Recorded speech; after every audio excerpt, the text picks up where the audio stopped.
Hi student, SEM 2 Unit 1 Vedic Microbiology.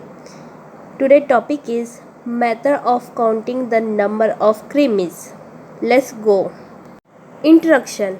These cremies are found in large number in universal, which is very difficult to calculate. According to modern method of enumeration, the number of microbiology are written as 10 raised to 1, 10 raised to 2, 10 raised to 3, 10 raised to 4, 10 raised to 5, 10 raised to 6, 10 raised to 7, 10 raised to 8, etc.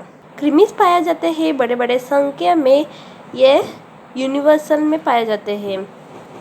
क्रीमीज को हम लोग calculate नहीं कर पाते हैं, वो बहुत difficult calculation है।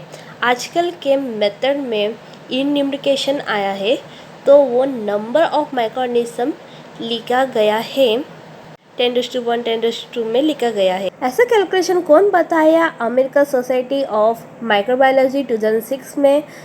There can be 5 into 10⁻31 microorganisms on the earth represent about 90% mass present on the earth. 5 into 10⁻31 microorganisms अर्थ में रिप्रेजेंटिंग किया गया है 90% mass present on the earth.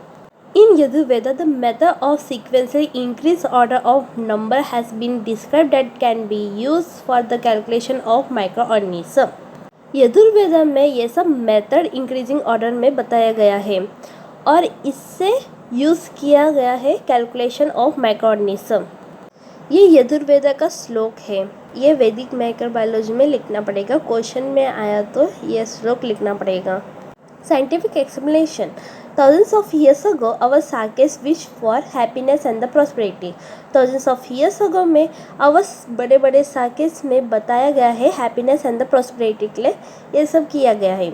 Multiplying 10, 100, 1000, 10,000 number से by 10, they have told the increasing number to 10 trillions 10⁻12 respectively.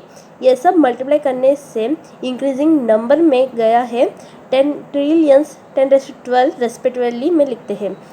This method is use everywhere but due to the large number of microorganism they are also calculate by this method. ये method सब जगह use किया गया है। आजकल के बड़े बड़े नंबर्स ऑफ माइक्रोऑर्गेनिज्म में भी ये अलग कैलकुलेशन करते हैं। If the number of bacteria in the soil, अभी number of bacteria in the soil में 1,00,000 रहेगा तो इट इज़ रिप्रेजेंट क्या करेंगे 10⁻5 representing colony formation unit CFU gram soil. Similarly if the number of cell of the bacteria in water is 10,000 then it is written as 10⁻4 CFU divided by ml water. It has been accepted that one colony formation unit is possible only because of one cell. Hence, 10,000 colonies are formed due to the similar number of cells. Thank you so much.